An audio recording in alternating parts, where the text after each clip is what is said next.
کے پہلوٹے خدا کے لیے منسوب کیے جاتے تھے، خدا کو نظر کے طور پر دیے جاتے تھے۔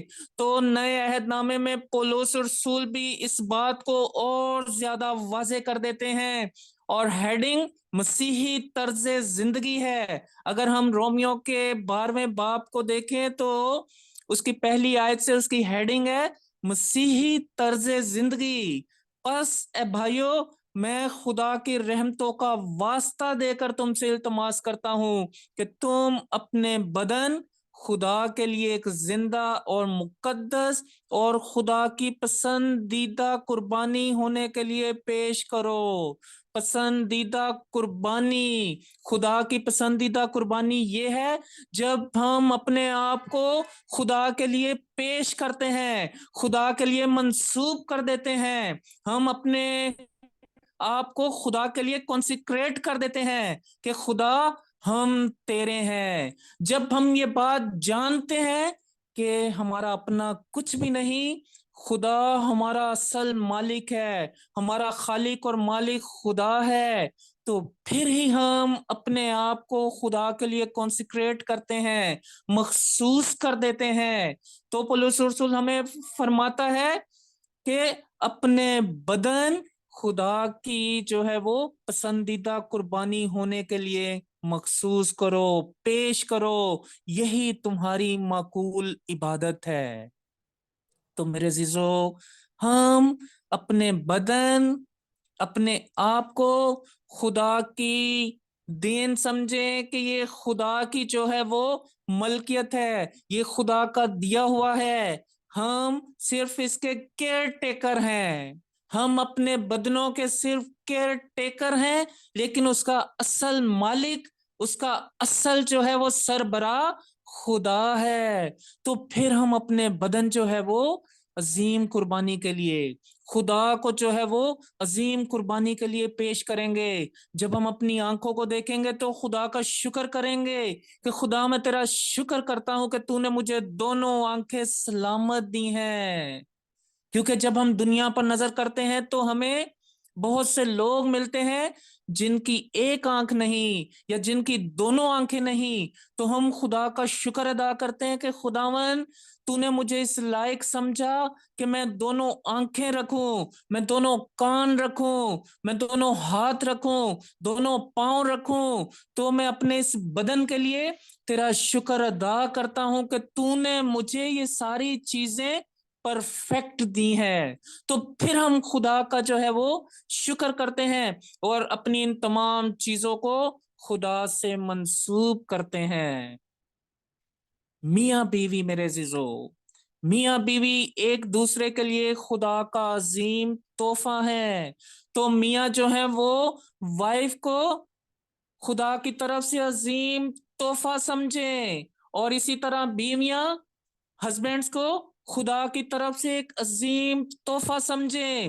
یہ انہوں نے اس بات کو جان لیں کہ نہ ہم نے خود سے اپنی محنت سے، اپنی کوشش سے بیوی کو حاصل کیا، بلکہ خدا نے جس سے ہمارے لیے مخصوص کیا تھا، جس سے چنا تھا، جس کا نام ہماری زندگی میں لکھا، اس سے ہماری زندگی میں جو ہے وہ دیا ہے۔ تو اسے خدا کا تحفہ سمجھے، نہ کہ اپنی کوئی کاوش، نہ کہ اپنی کوئی کوشش، نہ کہ اپنی کوئی محنت۔ تو پھر ہی ہم جو ہے وہ خدا کے تحفے کو اس کی حفاظت کرنے والے، اس کی عزت کرنے والے، اس کی رسپیکٹ کرنے والے، اس کی ساری ضرورتوں کو پورا کرنے والے ہوں گے، جب ہم اسے خدا کی طرف سے عظیم تحفہ اور خدا کی طرف سے دیا ہوا ایک تحفہ یا ایک امانت جو ہے وہ سمجھیں گے کہ ہم صرف اس کے کیئر ٹیکر ہیں، ان تمام چیزوں کا اصل مالک جو ہے وہ خدا ہے۔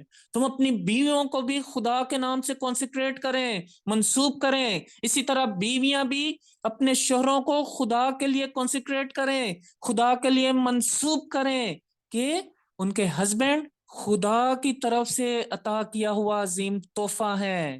تو میرے عزیزو، جب ہم یہ جانیں گے کہ یہ ساری چیزیں خدا نے ہمیں دی ہیں، نہ کہ ہماری کوئی کوشش، نہ کہ ہماری کوئی کاوش ہے، نہ کہ ہماری کوئی محنت ہے، تو پھر ہم میرے عزیز بھائیوں اور بہنوں خدا کو اس ساری چیزوں کے لیے ان کی رسپیکٹ کرتے رہیں گے، عزت کرتے رہیں گے.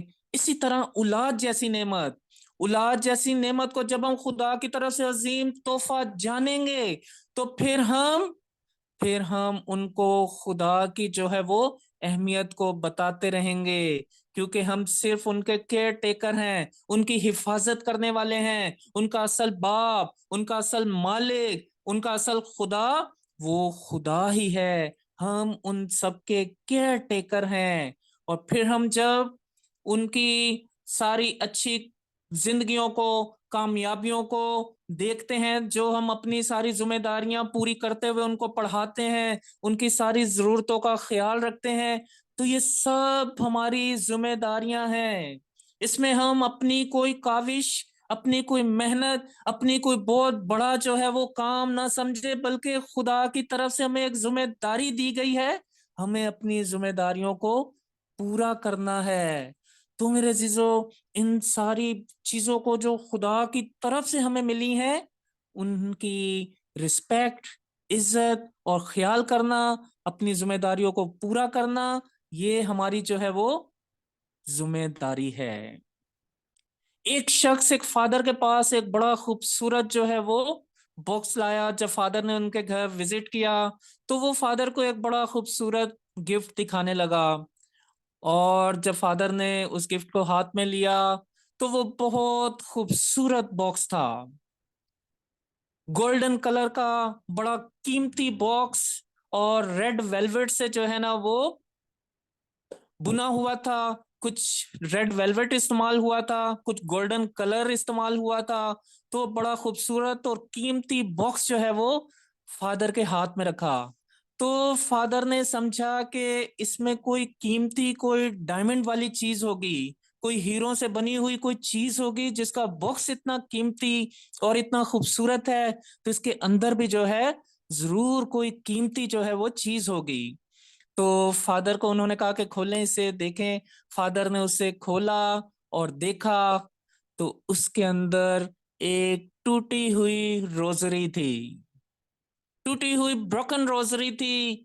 تو فادر وہ دیکھ کر حیران ہوا کہ یہ ٹوٹی ہوئی روزری کو اتنی جو ہے وہ خوبصورت باکس کے اندر، اتنے قیمتی باکس کے اندر کیوں رکھا گیا. تو ان فیملی سے پوچھا کہ یہ روزری کی کیا اہمیت ہے. تو انہوں نے بتایا کہ یہ روزری ہمیں پوپ جان پال نے گفٹ کی تھی. جب ہم وزٹ کرنے گئے تو وہاں ہمیں پوپ جان پال دوم نے یہ روزری گفٹ کی تھی. تو ہم جب بھی یہ روزری جو ہے وہ ہاتھ میں پکڑتے ہیں تو ہمیں یوں لگتا ہے جیسے پوپ جان پال کے ہاتھ ہمیں چھو رہے ہیں. تو اس روزری کو ہم نے اس وقت سے بڑی حفاظت سے رکھا ہے، اور یہ روزری پڑھنے کی وجہ سے جو ہے وہ استعمال کرنے کی وجہ سے ٹوٹ گئی ہے. تو اس روزری کو ہم نے حفاظت سے رکھا ہے کیونکہ یہ روزری ہمیں پوپ جان پال دوم نے دی ہے. اور پھر خاص طور پہ اس روزری کی اہمیت اور زیادہ بڑھ گئی جب پوپ جان پال دوم کو سینٹ قرار دیا گیا. تو اس کے بعد سے یہ روزری کی اہمیت اور زیادہ ہمارے لیے بڑھ گئی، اور ہم جب بھی اسے پکڑتے ہیں تو ہمیں وہی بلیسنگ ملتی ہے جب پوپ جان پال دوم نے ہمیں وہ روزری تھمائی تھی اور ان کے ہاتھ ہمارے ہاتھوں کو ٹچ ہوئے تھے. تو میرے عزیز بھائیوں اور بہنوں، وہ روزری کی اہمیت کیونکہ دینے والے کی اہمیت تھی کہ کس شخصیت نے انہیں وہ روزری دی تھی. تو انہوں نے شخصیت کی اہمیت کو جانتے ہوئے اسے خوبصورت باکس میں بہت حفاظت سے رکھا ہوا تھا. اسی طرح میرے عزیزو، جب ہم ان تمام چیزوں کو جو خدا کی طرف سے ہمیں ملتی ہیں یہ جان لیں گے کہ دینے والا کون ہے، تو پھر ہم جو ہے وہ اس چیز کی حفاظت کریں گے، پھر ہم اس چیز کی اہمیت کو جاننے والے ہوں گے.